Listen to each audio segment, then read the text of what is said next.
Welcome to Howuku. In this video, we'll show you step by step how to install the tracking code for Howuku in Wix.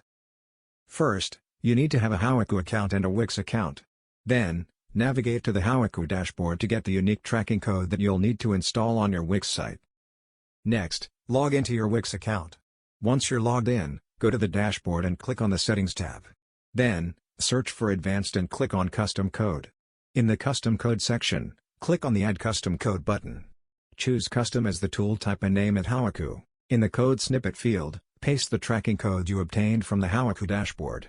Make sure to save your changes before closing the editor. After you've installed the tracking code, you need to verify that it's working correctly. Navigate back to the Howuku dashboard and verify the Wix installation. When you see the celebration animation, it indicates that the tracking code has been installed correctly. Now you can start improving your website's conversion rate. Thank you for watching our video. Try it out for yourself today to accelerate your conversions with Howuku, the all-in-one CRO suite.